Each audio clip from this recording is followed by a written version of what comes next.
Welcome again to the Daily Bread Bible Study. We are looking at day 93. This is 2 Samuel chapters 8 through 11. And last time we left up hoping that King David would follow in God's ways, and for the most part, David does well. But at the same time, David is human and imperfect, and we learned that David even can make mistakes too. So in 2 Samuel 8, blessed by God to have his descendants sit on the everlasting throne, King David goes out to war. He fights with the Philistines, the Moabites, the Arameans, and the Edomites, and the Lord, quote, gave victory to David wherever he went, as it says in 2 Samuel 8, verse 6. King David grows wealthy from the spoils of tributes from the many nations, and this is still with proper respect to God and people. David administered justice and equity to all his people, as it says in verse 15. In 2 Samuel chapter 9, as I mentioned last time, David shows kindness to the son of Jonathan named Mephibosheth. Starting in verse 3 of chapter 9, the king said, "Is there anyone remaining of the house of Saul to whom I may show kindness of God?" And Ziba said to the king, "There remains a son of Jonathan. He is crippled in his feet." So in verse 7, David said to him, "Do not be afraid, for I will show you kindness for the sake of your father Jonathan. I will restore to you all the land of your grandfather Saul, and you yourself shall eat at my table always." He did obeisance and said, "What is your servant, that you should look upon a dead dog such as I?"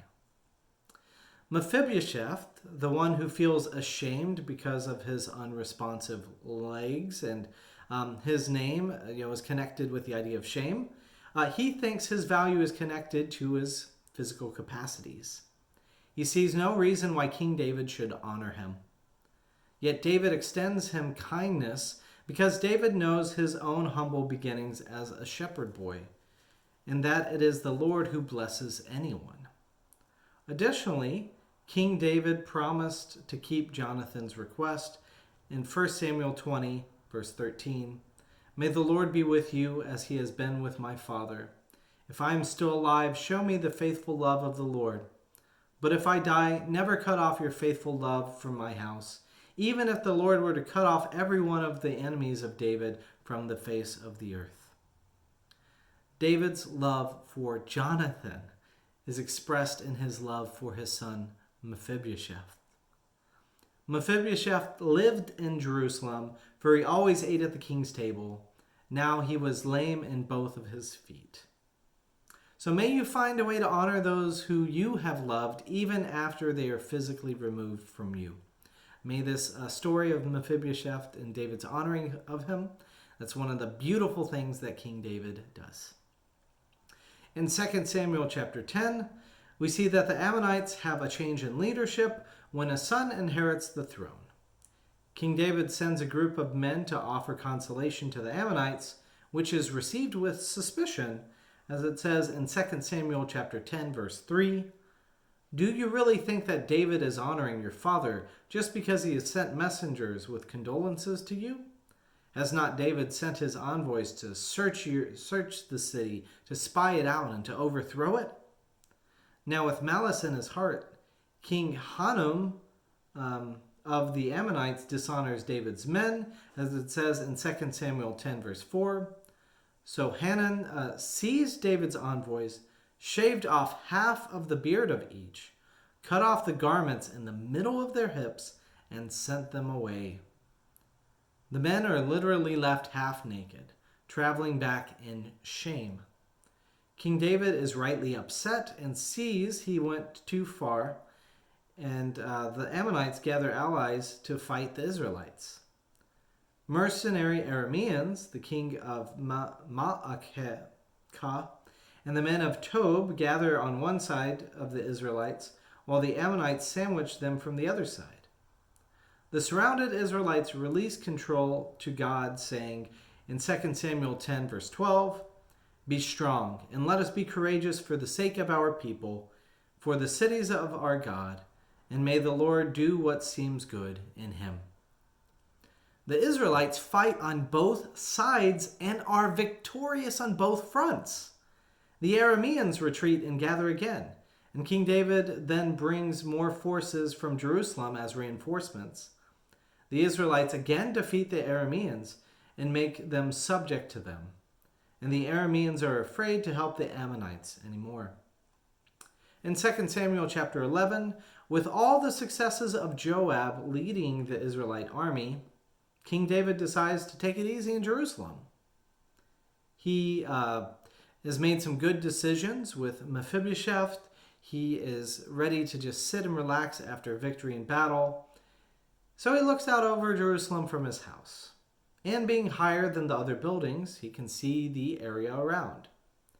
The image he reflects upon, and his success and power, all that he has come to enjoy. And it feels like the high point of his life, the culmination of the rise of God's king.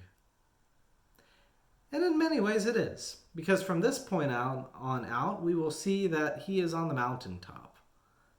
He has peaked. And next we will see the fall of God's king. I say this because things go downhill fast. He gets over the mountaintop quick due to King David's next series of actions. So David looks from his vantage point and sees a woman bathing. King David watches, and his lusts for Bathsheba, the wife of Uriah, and it grows to the point where he takes action. King David objectifies Bathsheba, removes her from her home, and sleeps with her. King David sins. He thinks he can get away with it because he is king, and he knows God sees all, yet thinks that his fellow humans will not notice. David could get away with it until he realizes that Bathsheba is pregnant. Instead of admitting his sin, David tries to hide his sin. King David gives Uriah the Hittite leave from battle, hoping that he will lay with his wife and think the child is his. Instead, Uriah feels guilty that he gets a reprieve and his friends don't. He refrains from celebration and devotion to his God and his fellow soldiers. Good for you, Uriah. As you live and as your soul lives, I will not do such a thing, Uriah says in 2 Samuel 11, verse 11. Uriah is honoring God, his fellow soldiers, and even the king. And then David plots his death.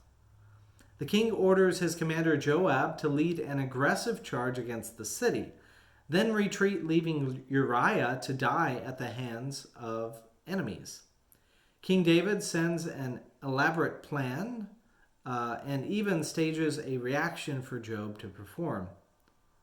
Following orders, Joab executes the plan and thus also executes Uriah. As an additional consequence, other innocent servants of David are killed. Thus, King David gets what he wants. Uriah dies, and he gets to marry Bathsheba legally without suspicion about the child. Through this experience, though, I will point out a couple things. Power corrupts. God did not want a king for this reason. Absolute power corrupts absolutely. These sayings and mentalities are very much pronounced and known sayings, and it's lived an example here.